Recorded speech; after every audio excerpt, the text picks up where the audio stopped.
네, 오늘 1교시는 여러분의 학과 선택에 도움을 드리기 위한 시간이죠. 학과를 부탁해 특성화학과 코너 준비되어 있습니다. 선생님, 우리 학생들 상담하시다 보면은 그 진학하고자 하는 학과의 그 취업률이나 또 진로 방향에 대해서도 아이들이 많이 궁금해하죠. 네, 요즘 이제 고1, 2 학생들하고 이제 상담을 하다 보면은 이제 제일 안타까운 부분이 우리 학생이 뭘 하고 싶은지가 아직도 명확하게 좀 안 서 있는 그런 경우가 좀 많거든요. 그런데 그 이유를 살펴보면은 이제 정보가 좀 부족해요. 이렇게 많은 학생들이 관심을 좀 덜 갖는 부분도 있지만 전체적으로 이제 어디서 어떻게 정보를 얻어야 될지 이런 부분이 조금 약하기 때문에 좀 그런 부분이 있고요.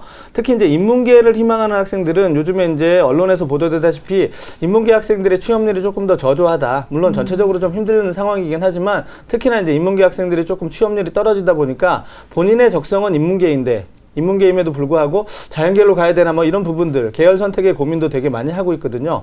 그래서 조금 더 관심을 갖고 또 정확한 정보가 제공이 되면 아마 우리 수험생 여러분들이 조금 더 좋은 그 선택을 할 수 있지 않을까 이렇게 생각합니다.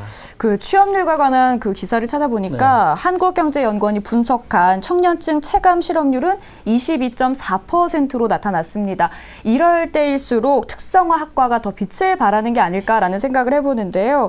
특성화학과 저도 사실 좀 생소하거든요. 김 선생님 좀 설명을 좀 해주실까요? 네.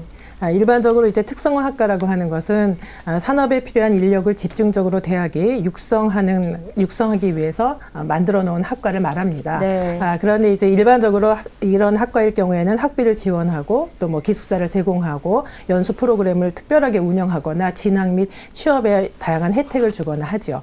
그런데 이제 요즘에는 조금 더 특성화학과라고 하는 것에 주의해서 살펴보실 필요가 있는데요. 왜냐하면 2014년부터 교육부에서 총 1조 2천억 원의 예산을 들여서 특성화 사업을 마련했습니다. 네. 그래서 지방대학 특성화 사업, 그다음에 수도권 대학 특성화 사업으로 나뉘어서 108개 대학에서 342개 사업단을 선발했어요. 그리고 한 개 사업단에는 많게는 5개 학과 정도, 적게는 2개 학과까지 참여를 하고 있습니다. 그래서 요즘에는 이렇게 이 특성화 사업단에 참여하는 학과를 특성화 사업단 참여학과, 그중에서도 우수한 학과를 명품학과라고 하고요. 일반적으로 특성화 학과다라고 말할 때에는 특성화 사업단 참여학과나 학과를 다 통칭합니다. 그리고 일반적으로 우리가 그냥 유망한 학과를 특성화 학과라고 하는데 그런 특성화 학과들도 이 특성화 사업단 참여학과에 다 포함되어 있습니다. 네. 지금 김영주 선생님께서 특성화학과에 대한 정의를 내려주셨는데요. 이제 학과 이름 중에 명품학과라고 이제 유망학과 명품이라는 말이 들어가는데 이제는 학과에까지 이제 명품이라는 용어가 사용이 되는 시대가 온 것 같습니다. 아마 이제 그만큼 그 학과 특성화학과에 주목하면 좋은 결과가 있을 거라는 그런 어떤 부분 때문에 그런 명칭을 붙인 것 같은데요. 그럼 선생님 저기 우리 학생들이 좀 관심을 갖고 있는 그런 특성화학과에는 어떤 학과들이 있나요? 네. 우선 이제 제일 먼저 꼽을 수 있는 게 소프트웨어에 관련된 것입니다. 그래서 이제 교육부는 그 전에, 미래부는 그 전에도 소프트웨어에 대해서 관심을 가지고 그 학과 단위로 육성을 했었어요. 근데 이번에 전부 다 통폐합해가지고 소프트웨어 중심 대학 사업을 벌였습니다. 그래서 토탈 이제 8개 학과를 대학을 선정을 했습니다.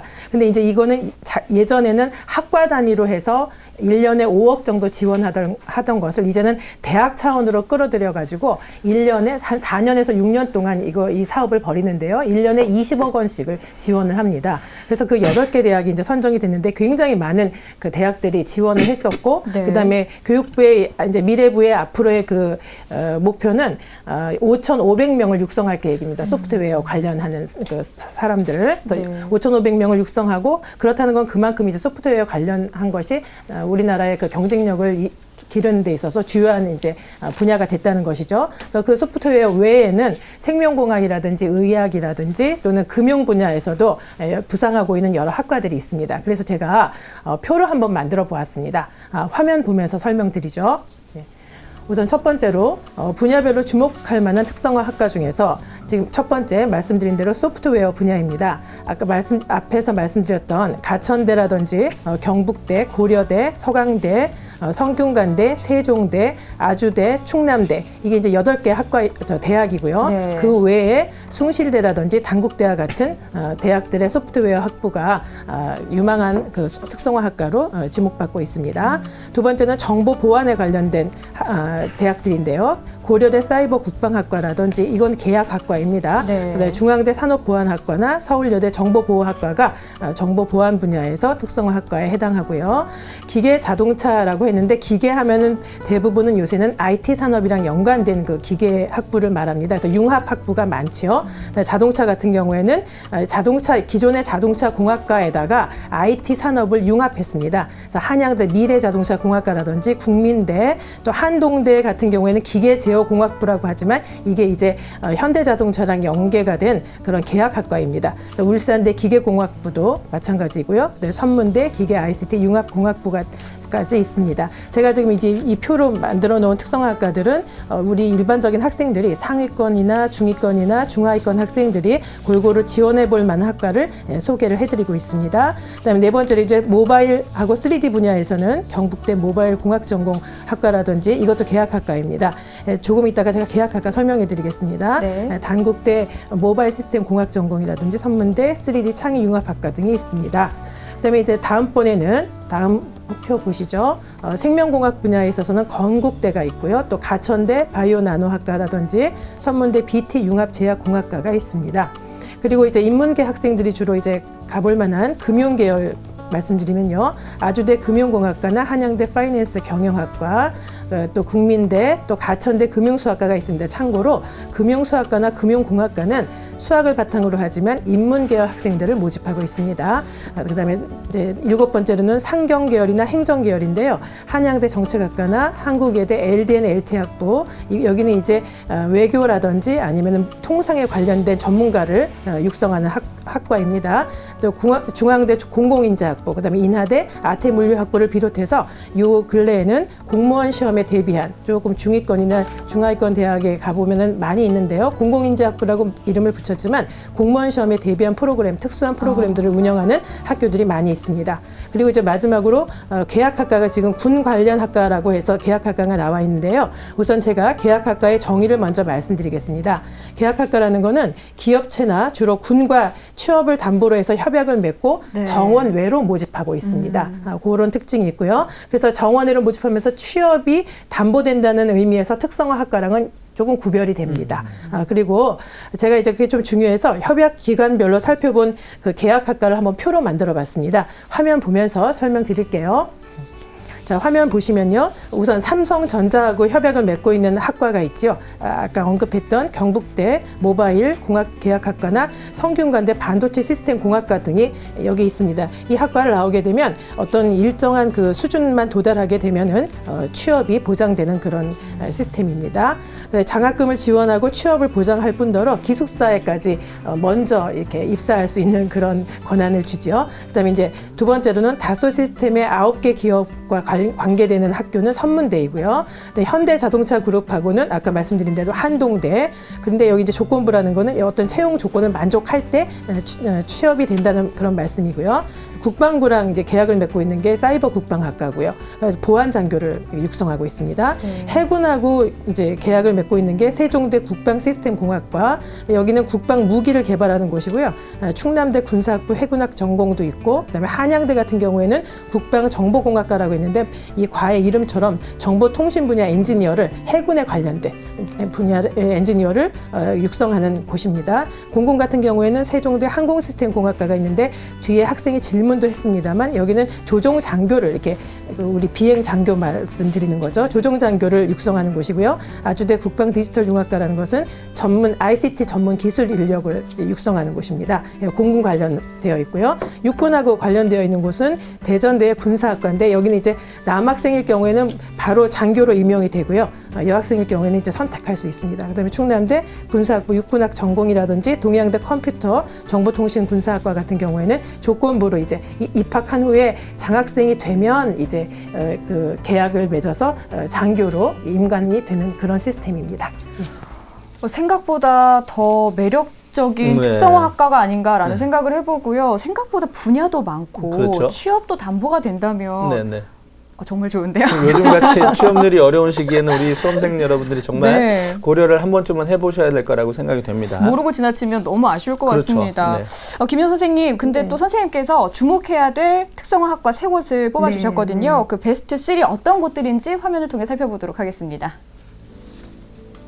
네, 먼저 바이오 계열이 있네요. 가천대 바이오 나노학과, 그리고 공학 계열에서는 서울여대 정보보호학과, 경영 계열 아주대 금융공학과가 있네요.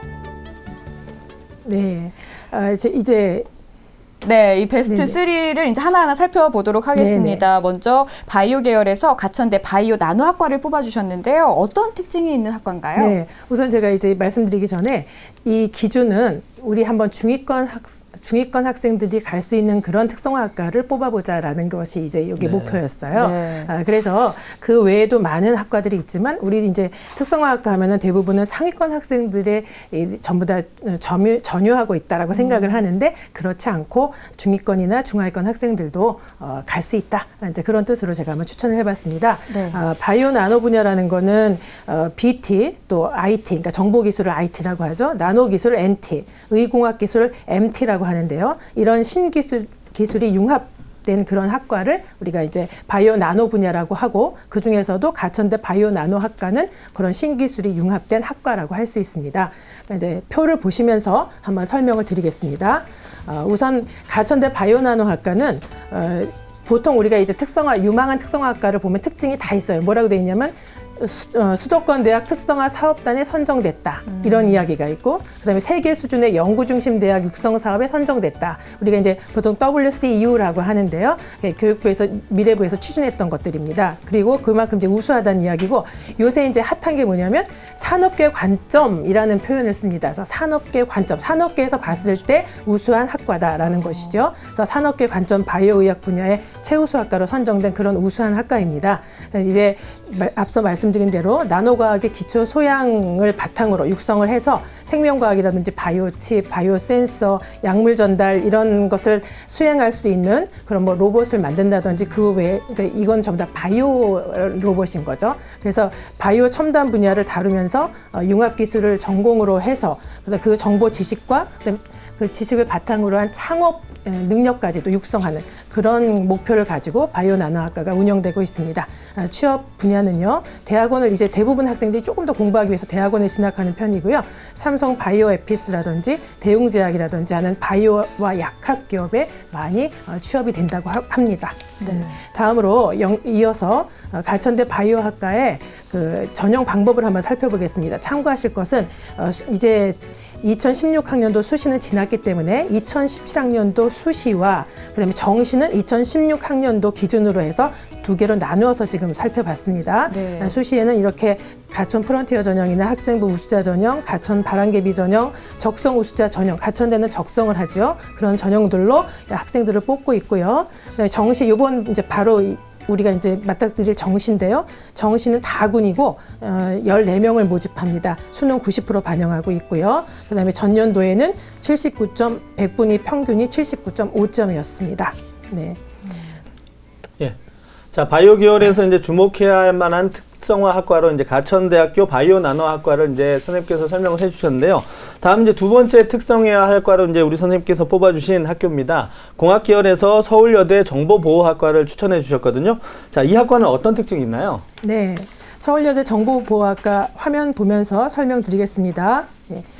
자, 우선 마찬가지죠. 이게 여기도 이제 특성화 사업에 선정되었다 이렇게 되어 있는데요. 네.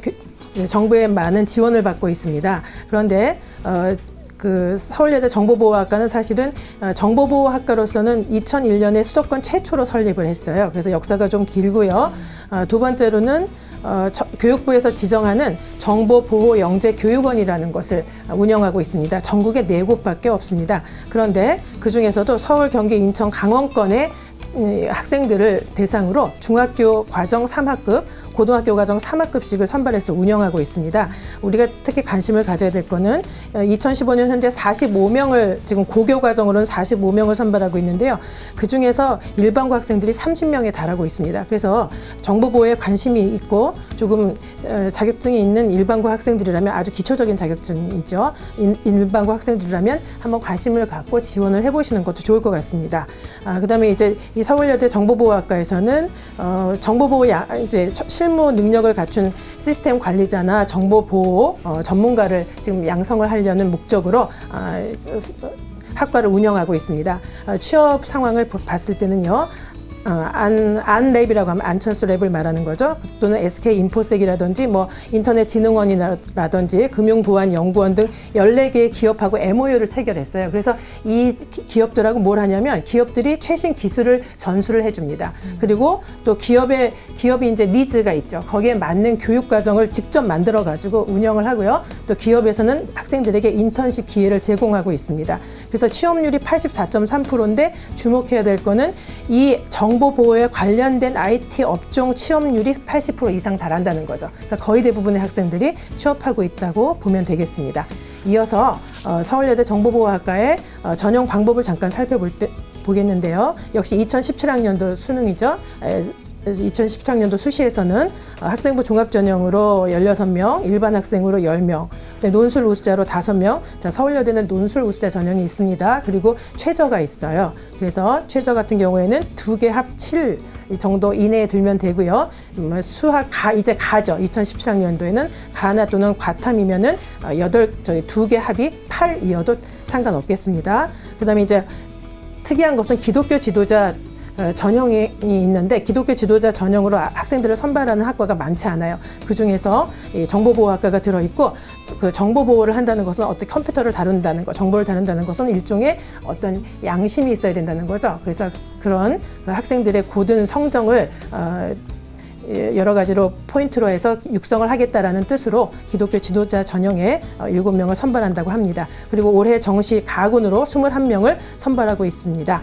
네. 전년도에 최종 등록자 100분위는 88.3%였습니다. 네. 선생님, 이렇게 보다 보니까요. 아까 말씀해주신 정보보호 영재교육원 있잖아요. 네. 거기에 이제 지원을 좀 했으면 좋겠다. 네네. 관심 있는 분들은. 네. 근데 이게 어떤 서울여대에 진학하는 데 있어서 도움이 될까요? 이제 뭐 직접적으로 도움이 된다라고 말할 수는 없겠으나 그러나 또 반대로 생각하면 도움이 됩니다. 왜냐하면 전공 적합성을 우리가 많이 보는데 네. 그럼 자기가 하고 싶은 분야에 가서 정말 자기가 자기주도적으로 가서 이제 참여를 해서 얻어왔다는 것이니까 네. 사실은 많이 되겠죠. 네. 감사합니다. 여기서 잠깐 특성화학과를 희망하는 학생의 전화 받아서 궁금한 점을 좀 해결해 줘 보도록 하겠습니다. 안녕하세요. 안녕하세요. 저는 고등학생 2학년입니다. 네, 우리 학생 어떤 희망을 갖고 있나요? 저는 민간항공기 기장이 되고 싶어요. 아, 항공기 기장이요? 네. 그러면 학과와 관련해서 어떤 점이 궁금한 거죠? 제가 항공대랑 공사 그리고 한서대 항공운항과 등을 희망하는데요. 만약에 거기서 ROTC 합격하지 못한다면 비행시간은 어떻게 충족시키나요? ROTC 합격하지 못한다면 비행시간을 어떻게 충족하는지에 대해서 궁금해하거든요. 선생님 좀 알려주실까요? 네, 화면 보시면서 설명드리겠습니다. 우선 이제 이게 굉장히 과정이 복잡해서 네. 우선은 한국 항공대를 학생이 원하기 때문에 한국 항공대 항공운항과의 경우를 간략하게 설명드리겠습니다. 여기 보시면 이제 표를 보시면요. 우선은 이제 조종사가 되는 방법이 크게 두 가지가 있습니다. 이제 1학년 때 공군 조종 장학생에 합격을 한 학생 같은 경우에는 ROTC로 바로 연계가 됩니다. 그러면 큰 문제 없이 이제 항공대에서는 군 조종사 과정이라고 이야기하는데요. 큰 문제 없이 그 120시간 비행 교육을 합니다. 그리고 나서 이제 공군 장교로 임관해서 13년 동안 비행 경력을 쌓고 나서 의무 복무 기간이에요. 그럼 민항공사로 취업하면 되겠습니다. 학생이 이제 이것도 물어봤는데 어떤 비행장에서 주로 비행 교육을 하느냐? 이건 이제 수색이나 정석 비행장입니다. 수색하고 정석은 제주도에 있어요. 정석 비행장을 에서 공부를 할 수 있고요. 만약에 두 번째 1학년하고 2학년 과정 중에서 조종장 학생이 되지 못했다. 그러면 이제 사병 입대를 해가지고 군 복무를 마치고 나서 복학을 합니다. 그러면 그 학교에서 말하는 민조종사 과정이라고 있는데 이 학생들은 어떻게 하냐면 미국 비행학교에 가죠. 미국 비행학교에 가고 거기서 이제 자가용 운전이라고 해서 자가 운전이죠. 자기가 그냥 하는 운전, 그런 자가용 운전 비행 자격증을 취득해서 돌아옵니다. 그리고 나서 이게 지금 교육 과정에 다 들어있어요. 근데 이게 한 1,700만 원 정도 든다고 학교 측에서 이야기하고 있고요. 울진 비행장에서 다시 비행 교육을 이수하는데 이 과정 중에 190시간밖에는 비행 교육을 이제 받지 못합니다. 아까 120시간이었죠. 이건 190시간이고 그리고 나서 이제 이 학생들이 그런데 표에서 보셨지만은 대한항공이나 그 항공사마다 교육 요구량이 있는데 대한항공은 1000시간이고 진에어는 500시간이고 이런 식으로 다 항공사마다 시간이 있거든요. 학생이 지금 그걸 물어본 거예요. 그러니까 그걸 채워야만 민간 항공사가 되는 건 저희 조종사가 되는 건데 그걸 채우지 못하니까 이제 그런 이 학생들은 비행 교육을 받은 다음에는 학교랑 MOU를 맺고 있는 항공사에 취업을 하거나 또는 비행 학교가 있는데 비행 학교에서 훈련하는 학생들 옆에 타가지고 조종사 역할 그 교관 역할을 하면 되는 거예요. 네. 교관 역할을 하면서 비행 시간을 채우거나 또는 대한항공 조종훈련생 과정에 단축 과정이 있는데 거기에 지원을 하거나 해서 어쨌든 항공사의 교육 요구량을 충족해야 됩니다. 그리고 나서 민간 항공사로 취업을 하는 경우가 있고 애시당초 대한항공 조종사 훈련생 과정이라는 게 있는데 그 과정은 해외 비행 학교에서 250시간 정도 비행 교육을 이수하는데 1억 5천만 원 정도의 비용이 든다고 해요. 상당하죠. 그런데 그러고 나면은 부기장 또는 비행 학교 교관으로 1000시간 비행을 할 수 있고요. 그래서 대한항공 부기장으로 입사할 수 있다고 합니다. 이런 게 이제 우리 일반적으로 민간 항공사가 되는 그런 방법이고 시간을 이렇게 채울 수 있는 방법이 되겠습니다. 네, 우리 학생 어떻게 해결이 됐나요? 네. 네, 그럼 우리 학생이 운전하는 그 비행기에 꼭 탈 수 있기를 저희도 바랍니다. 오늘 전화 주셔서 고맙습니다. 네, 감사합니다. 네. 예, 자, 우리 학생이 비행기 기장이라는 꿈을 꼭 이뤘으면 좋겠습니다. 네. 자, 이제 계속해서 이제 우리 특성화학과를 좀 살펴보겠는데요. 김영수 선생님께서 이제 뽑아주신 이제 세 번째 특성화학과를 좀 살펴보겠습니다. 경영계열의 아주대 금융공학과를 이제 추천해 주셨는데요. 조금 네네. 자세히 설명을 해 주시죠. 네. 경영계열에 있는 이제 아주대 금융공학과가 있는데, 김혜자 아나운서는 제가 질문 드릴게요. 네. 금융공학과에서 어떤 내용을 배울 것 같으세요? 금융공학이요. 네. 이제 금융과 관련된 뭔가를 만들지 않을까 싶어요, 저는. 그래서 금고를 만들지 않을까 생각해 봅니다. 잘 모르겠네요, 선생님. 저도 설명을 듣고 나니까 헷갈립니다. 괜찮은데요, 금고 만드는 예. 것도. 그러니까요. 어떤 거죠? 네, 금융공학이라는 건요, 금융자산이나 파생상품, 그러니까 우리가 뭐 펀드 같은 거 이런 거 있죠. 뭐 파생상품을 설계하고 가치를 평가하고, 그래서 심지어 이제 금융기관의 위험을 관리하는 그런 역할을 하는데요. 네. 이런 재반의 문제를 우리가 금융 문제라고 하죠. 근데 그런 금융 문제를 어떤 기법을 적용해서 해결하냐면 수학적인 기법을 적용해서 해결하는 학과를 금융공학과라고 합니다. 어떤 학교에서는 금융수학과라고 하죠. 그러면 대부분의 학생들이 금융공학이나 금융수학이니까 수학 기법을 적용하니까 이거는 이과겠구나 생각하는데 문과입니다. 그래서 인문계열 학생들이 지원할 수 있게 그렇게 되어 있습니다. 그 중에서도 이제 아주대 금융공학과에 대해서 잠깐 살펴보면은 네. 금융공학과는 이제 조금 전에도 설명드렸지만 세계 수준의 연구 중심 대학에 최초로 이제 선정이 되었어요. 그리고 취업은 이제 이 아주대에서는 이제 글로벌 금융 이슈 과목이라는 게 있어가지고 글로벌 금융시장에 관한 정보를 분석하고 의사 결정을 하는 능력을 배양하는 데 목표를 두고 있고요. 그다음에 취업은 뭐 아시다시피 투자은행이라든지 증권사, 헤지펀드사, 보험회사 등의 컨설팅 회사 이런 데 이제 취업을 하고 있고 사실 금융공학과 나온 학생들은 거의 대부분 취업이 된다고 합니다. 굉장히 수요가 많은 그런 분야입니다. 문과 학생들은 많이 여기 취업을 잘할 수 있는 과목이다라고 생각하시면 되겠습니다. 네, 예. 오늘 생방송만 아니라면 금고 얘기는 편집하고 싶네요.